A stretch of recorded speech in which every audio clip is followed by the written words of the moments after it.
Hello everyone, আসসালামু আলাইকুম। সবাইকে ঈদ মোবারক। আশা করছি সবাই অনেক ভালো আছো।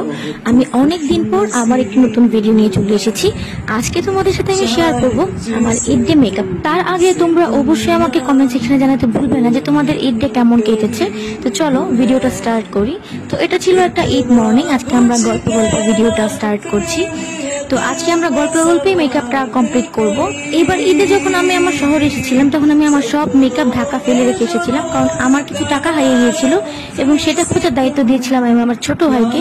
এবং ওইটা খুঁজতে যেয়ে ও পুরো টাকা সহ পুরো ব্যাগ ভর্তি করে আমার আলমারির চাবি পর্যন্ত নিয়ে চলে এসেছিল। ওই আলমারিতে আমার মেকআপের সব প্রোডাক্ট ছিল, যা যা ছিল সব ওখানে লক করা ছিল। তো আমি যেহেতু এক জায়গায় ট্যুরে গিয়েছিলাম, তো সেখান থেকে এসে আর দেখা গেছে যে আর আমার প্রোডাক্টগুলো নেওয়া হয়নি, কারণ আমি ছিলাম ঢাকায়, ও ততক্ষণে বাসায় চলে এসেছিল। তার উপর আমার হাতে টাইম খুব কম ছিল, কারণ ঈদের খুবই অল্প সময় বাকি ছিল। একদিনে আমি শুধুমাত্র ড্রেসটাই কিনতে পেরেছিলাম, তাও আমি মাত্র একটা দোকান ঘুরে একবারই একটা দোকান দেখে ওখান থেকে ড্রেস কিনে চলে এসেছি। বাই দ্য ওয়ে, আমি আমার ড্রেস কিনেছিলাম ইস্টার্ন মল্লিকা থেকে।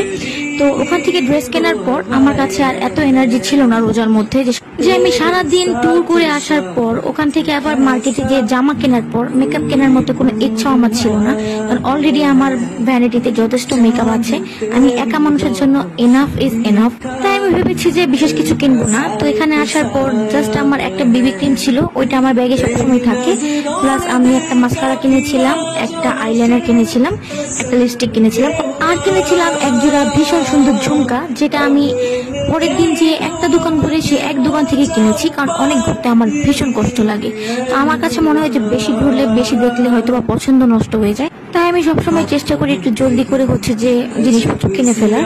তো এই তো কথা বলতে বলতে আমার মেকআপ লুকটা শেষ। কিভাবে কি করেছি তোমরা ভিডিওতে অলরেডি দেখেছো, তোমরা সবাই অলরেডি মেকআপ পারো। খুবই হালকা বেজের একটা মেকআপ ছিল।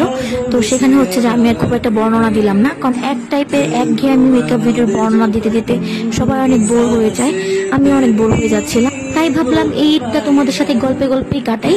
তো আমি একটু মেকআপ করার পর আমার ড্রেসটা চেঞ্জ করে এসেছিলাম। এটার ফুল ভিডিও আমি আমার শর্ট ভিডিওতে দিব ইনশাল্লাহ। আর এটা হচ্ছে আমার ঝুমকা। তো ঝুমকা জোড়া পরার পর আমার ফুল মেকআপ লুকটা আমি কমপ্লিট করেছি, এবং তার মাঝখানে আমি লিপস্টিকটা একটু চেঞ্জ করেছিলাম, একটু ব্রাউন অ্যাড করেছিলাম, কারণ আমার কাছে প্রথম শেডটা খুব একটা ভালো লাগছিল না, যেটা আমি ডিরেক্টলি ইউজ করেছিলাম। আর ঠোঁটটা অনেক ড্রাই লাগছিল, তাই একটুখানি ব্রাউন শেড অ্যাড করে একটু গ্লস অ্যাড করেছি। তো এই হলো আমার সাদা মাটা ঈদ লুক। তোমাদের কাছে কেমন লেগেছে অবশ্যই জানিও। আল্লাহ হাফেজ।